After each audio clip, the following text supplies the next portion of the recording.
Bonjour à toutes et à tous, bienvenue dans cette édition spéciale et même très spéciale, j'ai envie de vous dire, car nous recevons sur ce plateau un nordiste qui se fait remarquer désormais dans le monde de la télé-réalité. Bonjour Jordan. Bonjour et merci de m'accueillir sur votre plateau. Merci d'être avec nous, hein. Vous êtes de Valenciennes pour vous présenter brièvement, hein. Vous avez commencé dans Secret Story 11, c'était en septembre dernier si je ne me trompe pas. C'est bien ça. Et vous êtes au casting de la nouvelle saison des Anges de la télé-réalité. Ça a été tourné, mais c'est pas encore diffusé, donc on n'en parlera peut-être pas trop. J'ai déjà une question à vous poser, Jordan. Qu'est-ce Ouais. qui vous a poussé tout simplement à faire de la télé-réalité comme certains nordistes depuis quelques années?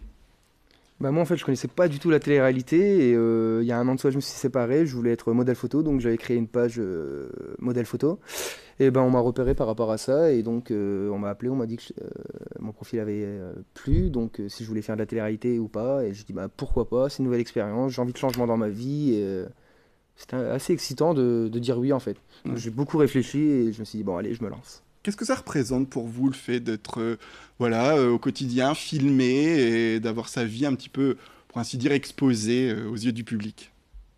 Je savais que ça allait être une mission assez difficile parce que voilà, ça, en sachant qu'on est filmé H24, 7 jours sur 7, je me suis dit ça peut être une belle expérience, enfermé dans une maison, sans avoir d'heures, sans avoir d'informations de l'extérieur, une demi-heure d'eau chaude par jour, enfermé avec les mêmes personnes pendant 14 semaines. Je me suis dit, ça peut être une belle expérience en fait, de voir un peu. Et Mhm. puis surtout, on a quitté le téléphone en fait. Pendant 10 semaines, j'avais pas de téléphone et ça, franchement, j'ai kiffé. Ouais, pas de Être téléphone. libéré, pas d'infos, pas d'extérieur, pas à l'heure, on vit vraiment. Ça fait pas peur la télé-réalité pour vous avant d'avoir commencé, quand vous vous êtes dit, allez, je vais me lancer là-dedans, est-ce que vous n'avez pas eu peur peut-être des préjugés ou de ce que ça peut induire des fois comme problème pour la vision des gens Je savais que ça allait faire parler de moi déjà, Mhm. en bien et en mal, mais bon, comme on dit, le principal c'est qu'on parle de nous, donc Oui. c'est pas grave. Je savais que j'allais perdre mon boulot aussi, comme j'ai pas fait les choses dans les règles, j'ai pas prévenu mon boulot, je suis parti là-dedans. Oui, on y reviendra hein, sur Transville, hein. Vous étiez chauffeur de bus à Valenciennes et Les vous êtes tramways, parti ouais. pour faire de la télé-réalité sans Ouais, forcément le dire, enfin en l'annonçant, mais en n'ayant pas l'autorisation de votre patron, hein, c'est ça. ouais. Mais bon, voilà, comme je dis, moi j'aime bien vivre tout ce que j'ai envie de vivre, donc là je me suis dit pourquoi pas vivre un peu la télé-réalité, voir ce que ça fait, de passer à la télé, d'être connu dans la rue, m'éclater quoi en fait. Et surtout, voilà quoi, vivre de nouvelles expériences et. Alors justement, est-ce que vous pensez pas que les ch'tis aujourd'hui sont prisés des casteurs lorsqu'ils cherchent des candidats de télé-réalité?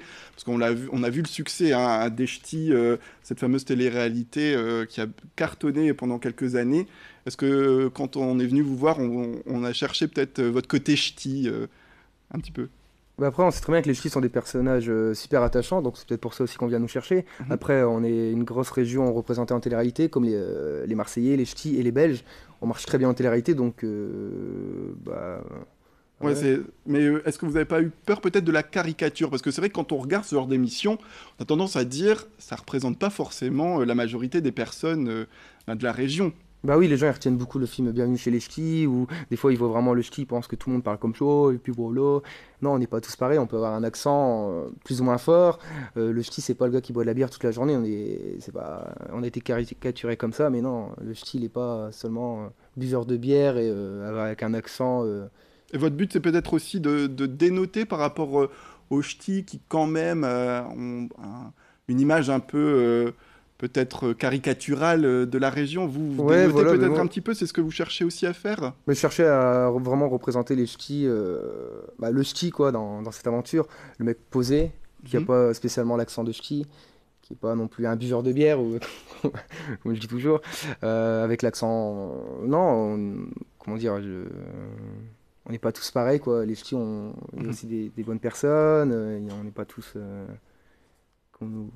Alors Jordan, on va parler aussi de votre actualité, hein, comme je le disais au début de cette édition. Vous êtes donc dans Les Anges de la télé-réalité, la nouvelle saison. Mais il semble que vous avez quitté l'aventure un petit peu avant le terme de l'émission. Je crois qu'il y a eu une divergence de projet. Vous pouvez peut-être pas tout dire, mais il y a un peu de ça.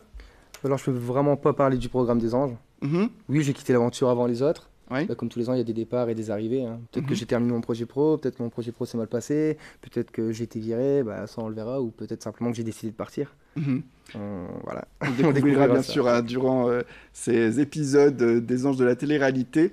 Jordan, aujourd'hui c'est quoi votre rêve? Qu'est-ce que vous avez envie de devenir désormais? Bah, pour l'instant, j'ai pas vraiment de rêve. Pour l'instant, je surfe sur la vague, quoi. Je profite de ma notoriété pour vivre. Mhm. Je profite d'avoir beaucoup de temps pour faire du sport aussi. Me poser les bonnes questions, parce que j'approche les 30 ans, donc me dire, je vais faire quoi de ma vie? Oui. Donc je me pose les bonnes questions, j'essaie d'avoir des projets. Pourquoi pas ouvrir un bar ambiance, un restaurant, un food Mhm. truck, comme Ouais. c'était mon projet dans les Anges. Pourquoi pas, je sais pas, moi, passer un BPGEP sport nautique pour être éducateur, moniteur Vous dans mon voulez vous sport. servir finalement de la télé-réalité comme d'un tremplin pour accéder peut-être à des métiers qui vous semblaient peut-être inaccessibles avant? C'est peut-être ça? Bah non, peut-être pas inaccessible, c'est juste qu'avant, je pouvais pas. J'étais conducteur de bus et tramway, j'étais en CDI, donc je pouvais pas parler trop projet. Que là, moi, j'ai plus de boulot. Je Mhm. suis tranquille, je peux me poser les bonnes questions, voir un peu ce qui me plaît dans ma vie, voir si je veux vivre, gagner de l'argent dans un. Comme là, conducteur de bus tramway, je gagnais bien ma vie, mais mon métier ne m'épanouissait plus. Donc je préfère gagner moins et aimer mon métier. Donc là, je me pose vraiment les bonnes questions à l'heure actuelle, en fait. J'ai du temps pour me poser les bonnes questions. Et justement, donc, du fait que vous ayez maintenant quitté les anges de la télé-réalité, est-ce qu'on va peut-être vous voir un peu plus sur les réseaux sociaux? Est-ce que vous allez développer peut-être une chaîne YouTube ou quelque chose de ce genre? Bah, c'est sûr qu'à l'heure actuelle, sur les réseaux sociaux, je suis super actif. Mhm. J'ai pas le choix, hein. C'est comme ça, on doit être proche des personnes qui nous suivent. On doit vraiment mettre du contenu tous les jours sur Twitter, Instagram, Facebook, Snapchat. Donc Mhm. c'est quand même énormément de boulot, hein. Ça paraît pas, mais c'est énormément de boulot, les réseaux sociaux. Et voilà. Ouais, et vous allez monter une chaîne YouTube peut-être aussi? La chaîne YouTube, j'y pense, parce que bah, c'est vrai que par moment, j'arrive à être marrant. Pas tout le temps, mais j'arrive à faire des séquences Ah, assez marrantes. vous êtes connu pour ça, hein, Ouais, je suis connu assez pour ça, c'est vrai. Mais c'est vrai que c'est très dur, c'est encore énormément de boulot. J'ai peur du flop. mhm. Mais c'est vrai que si on n'essaye pas, bah, on saura jamais. Donc pourquoi pas ouvrir une chaîne YouTube, faire une première vidéo, peut-être d'abord la faire montrer à mes proches, voir s'ils rigolent ou pas, voir si je peux la diffuser sur les réseaux ou pas aussi. Mhm. Et ouais, pourquoi pas, on verra. En tout cas, ça pourrait marcher. Vous me disiez justement avant l'interview qu'aujourd'hui, on vous reconnaît vraiment de plus en plus. Vous pouvez pas aller dans un restaurant sans on vienne vous demander une photo. C'est vrai, ça? Bah, c'est sûr que on a fait Disneyland Paris, c'était un truc de ouf avec nos amis. La Belgique, c'est un truc de malade aussi, on est reconnu à fond. Lille, Valenciennes, et je m'attendais pas du tout à ça en fait, Mhm. que la télé-réalité soit aussi suivie, quoi. C'est Très c'est bien. un truc de malade. Ben, merci beaucoup, Jordan, d'être venu sur ce plateau pour parler un petit peu de votre actualité, vous qui êtes de Valenciennes et qui participez, on le rappelle, aux Anges de la télé-réalité qui va être diffusée prochainement sur vos chaînes nationales. C'est la fin de cette édition. Retrouvez tout de suite vos informations météo.